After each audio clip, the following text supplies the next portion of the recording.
Happy birthday, Griswold. I spent the last 15 years of my life developing newer and better food additives. I guess I've missed an awful lot. Actually, not you, Clark. Happy birthday to another famous Griswold, not Clark Griswold. This week is the anniversary of the Supreme Court's 1965 decision, Griswold v. Connecticut. Griswold v. Connecticut matters to you because it is the reason birth control is legal in America.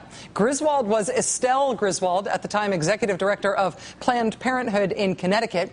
She was arrested in Connecticut for helping married people plan their parenthood, for helping married people get access to contraceptives. That was illegal in Connecticut at the time because, you know, every sperm is sacred or whatever. Estelle Griswold is arrested for the grave crime of aiding and abetting contraception. The case ultimately makes its way to the Supreme Court of the United States. And in a 7-2 decision on June 7th, 1965, the court rules that despite the fact that some people really, really hate birth control, you cannot make laws preventing people from using it. We all have a right to decide that for ourselves. When and where and how and whether you want to have a kid, that is your decision. The Constitution protects your privacy in that way. That's Griswold v. Connecticut. Every sperm is sacred.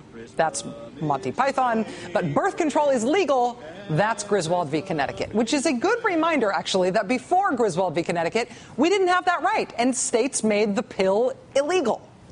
This year, the Beltway media is just starting to realize, I think, that we are in the middle of the biggest rollback of abortion rights since Roe versus Wade, since abortion was made legal in 1973. But just as everybody is finally waking up to that reality in this year's politics, here's another one for you. The anti-abortion movement at this point is so radical and I think so emboldened about their progress recently that they are not stopping at trying to overturn Roe versus Wade. They're going for Griswold, too. They are not just trying to roll back abortion rights. They are trying to ban birth control as well. The American Life League's annual Protest the Pill event was held this past weekend, in Texas. Their message? The pill kills. Using birth control makes you a murderer.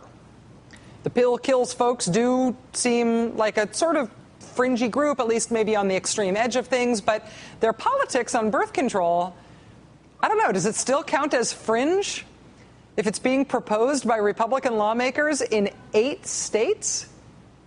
Alabama State House tomorrow could give final approval to a bill that would change the definition of person in Alabama to mean, quote, all humans from the moment of fertilization and implantation into the womb. The bill would ban abortion outright, sure. But because of the way it's written, because of the whole fertilization and implantation language, because of the way birth control works, with this bill, Alabama might just be poised to ban the most popular forms of birth control as well. The word person is used literally thousands of times in Alabama state law. So if this thing passes, then congratulations. Not only is the pill probably illegal in Alabama, and not only is abortion illegal in Alabama, but you can now claim your fetus as a dependent on your state taxes in Alabama. Frankly, 5 minutes after sex, you could ride in the carpool lane alone. The same kind of legislation also made its way through at least one chamber of the legislature in Montana, in North Dakota, in Oklahoma, and Virginia this year. Legislation like this was introduced in Iowa, in Georgia, and in Texas, all by Republicans. In Mississippi, a ballot initiative that would say a person in Mississippi begins at the moment of fertilization, that's scheduled to be on the November ballot. It is tied up in court right now thanks to a lawsuit being fought by Planned Parenthood, the ACLU, and the Center for Reproductive Rights. This personhood ballot initiative was essentially piloted by the fringe anti-abortion, anti-contraception movement, actually in Colorado. Colorado voters, though, were so turned off by the idea that even though it got on the ballot twice, the ballot measure lost by a 3-to-1 margin. It lost by a 3-to-1 margin twice, once when it was on the ballot in 2008 and again when it was on the ballot in 2010. But the folks behind these initiatives are not discouraged by those kinds of losses. The key group behind the failed Colorado effort is working to get similar initiatives on the ballot in every state in the country. Ballot initiatives that will be called personhood amendments. They are presented as anti-abortion measures, which they are, but they do also have the effect of banning the pill. In Mississippi, where the personhood / no more birth control ballot initiative is in court, where it might not make it onto the ballot because of that lawsuit, the supporters of that ballot initiative are going on a PR offensive. It is a statewide tour of Mississippi to build public support for their cause, for keeping the no more birth control initiative on the ballot. And I want you to see this. If I just say this, you will think I am making it up. So I want you to see what this is and that it is real. This is what the PR tour in Mississippi for that ballot initiative looks like. Look, it is called the Conceived in Rape Tour.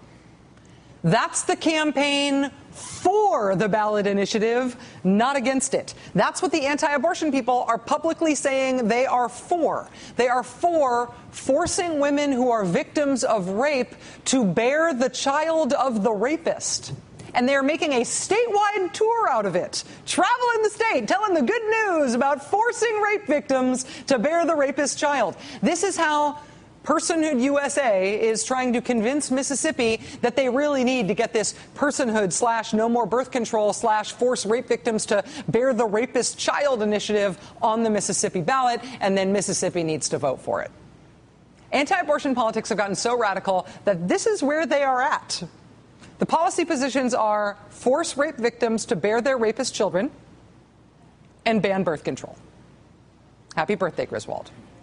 Joining us now is Terry O'Neill, president of the National Organization for Women. Terry O'Neill, thanks very much for being here. It's nice to see you again. It's great to see you again, Rachel. So the law under which Estelle Griswold was arrested, that law in Connecticut was passed in the 1870s, I think. That state's no birth control law at the time. Is that where we're headed? We're back to 19th century birth control laws? You know, if these radical right-wing elected officials have their way, yes, that is exactly where we'll be going. It's really not so much about abortion. It's certainly not about abortion anymore.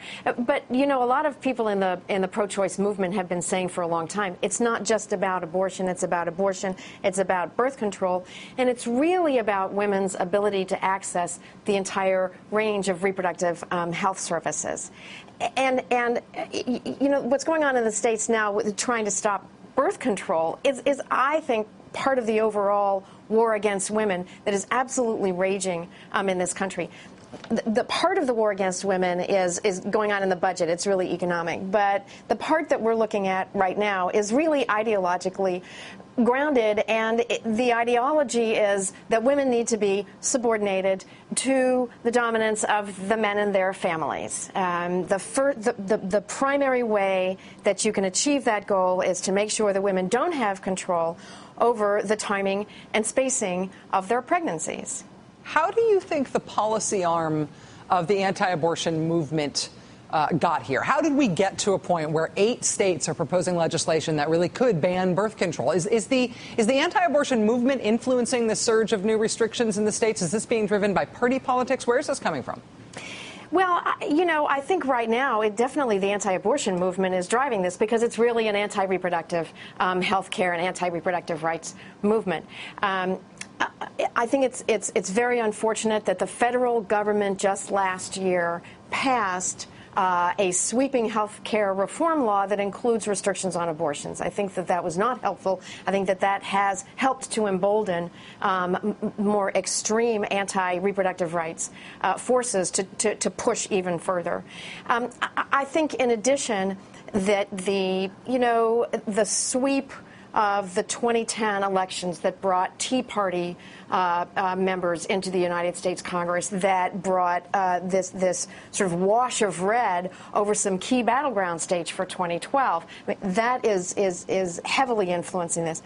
There are a number of states that are bringing hot-button social issues to the 2012 election, either through ballot initiatives like in Mississippi or in other ways, specifically for the 2012 elections. And so that's part of what's going on. Trying to turn out conservative voters for that presidential election year. You know, when you look at policy matters where there's very lopsided public opinion, that is a big political opportunity for people who are taking the popular side of the issues.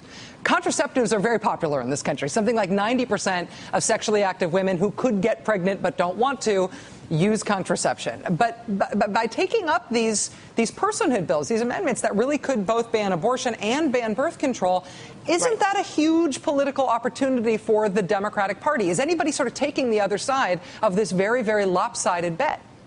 You know, yeah, we definitely have champions in Congress that are very much for us. Of course, this is not at the national level right now. I think that what we really need among our friends in elected positions, both at the state level and at the federal level, is to come out swinging. I think that this attack on birth control actually is an overreach. Very much like the way the attacks on Medicare over on the budget side have been an overreach, and we've seen the results of that.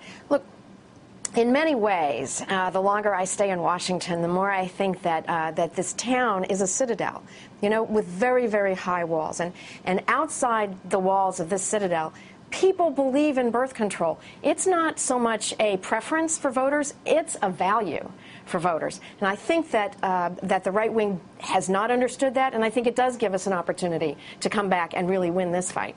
Terry O'Neill, president of the National Organization for Women, thank you very much for joining us tonight. I really appreciate it. Thank you, Rachel.